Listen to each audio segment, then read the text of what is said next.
I'm Alian, and I'm once again experimenting with microalgae. I am back in my lab to build stuff. I haven't been here for a little bit because I've been mainly working with the Pioreactor, that tiny bioreactor that has been in a bunch of my vlogs recently. Quick update on that side, by the way. I've started to see the optical density measurements go up, which shows that the algae are actually growing, which is super awesome. It's still too early to tell how well they're growing and if it might just be a fluke, so I'll have more updates on that side. And in this vlog, I'm going to be focusing on something else. And that something else is my new algae cultivation chamber. Now, I've built algae cultivation chambers, or bioreactors as they're usually known, before. I built them for my last experiment. You can see one right here. It's got the algae in it, and it's basically a big plastic tank with an air tube and lights wrapped around it, and the algae are all inside. You can see they've turned the water green. But the problem is that these bioreactors, while they were ideal for my previous experiment, they're not fantastic for growing the algae long term. And that's what I want to do. I want to have a long-term algae culture. So I'm setting up a new cultivation chamber for my algae now. The design I came up with for my original bioreactor, the one over here, was kind of my own design. I kind of just pulled it together from what I could find. And I realized that's really not what the average algae lab works with. And I've been working in a pretty exceptional algae lab recently, and I realized that they have a way better cultivation system for their algae that I want to test out myself. So I'm basically going to copy their system and build something like it right here. Now, the first part of this algae cultivation chamber that I'm making is the vessel itself that I'm going to be building the chamber out of. And that for me is this bottle here. I filled it up with about 200 milliliters of water just so I can test stuff before putting the algae in themselves. And what I'm putting this on top of is this thing called a magnetic stir plate. And it also happens to be a hot plate, so it's a combined hot plate and magnetic stir plate. Basically what this does is if I place this magnetic stir bar onto the plate and turn it on, it starts to spin.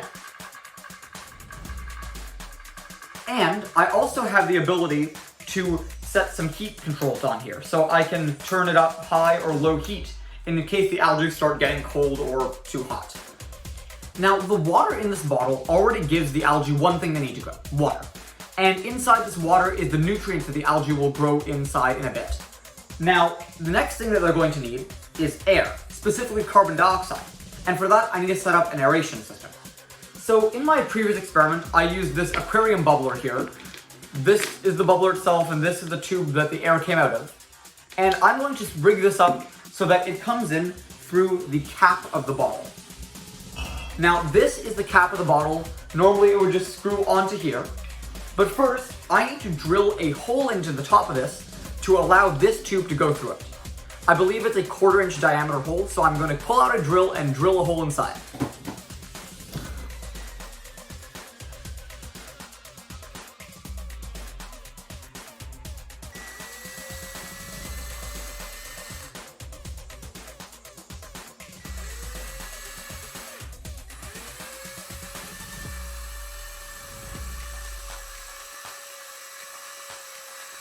Okay, so I have cut a hole into this bottle cap.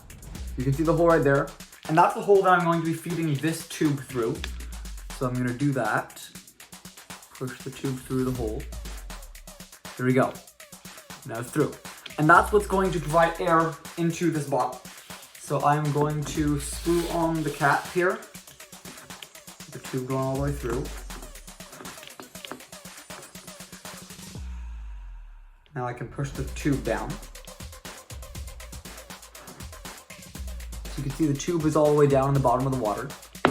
And now, if I go and plug in my bubbler over in the corner here, there is air coming into this bottle. Now there is one critical fix that I need to make. As you saw, the cap only has one hole in it. And that means that if I were to keep bubbling air in here, eventually the pressure of the air would keep building and building and building until maybe it would break the bottle open. Air wouldn't be able to escape from the bottle.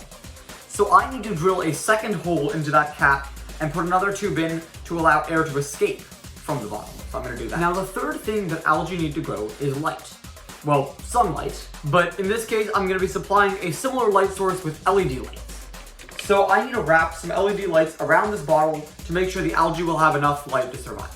So I'm gonna go ahead on that.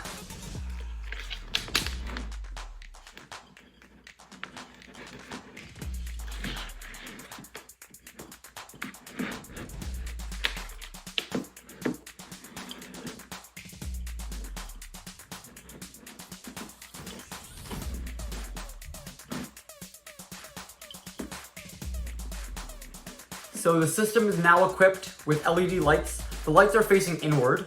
That's why the red tape is on the back. And if I go ahead and plug in these lights, they are fully lit. The cultivation chamber is fully lit, and I can adjust the brightness of this as needed as the algae are growing. But basically, the algae now have everything they need to grow. So there you have it. This is a system I've built to cultivate my algae over the long run. It's got everything the algae need to grow inside, and I think it's going to work out pretty well once I get the algae in there. So I will have more experiment updates coming. The Pioreactor, like I mentioned in the beginning, is looking really good, and I'm super excited to share updates on that as well as how these algae that are going to go into here are growing. So if you want to see any of that, subscribe on YouTube, follow on LinkedIn, and I will see you in the next one.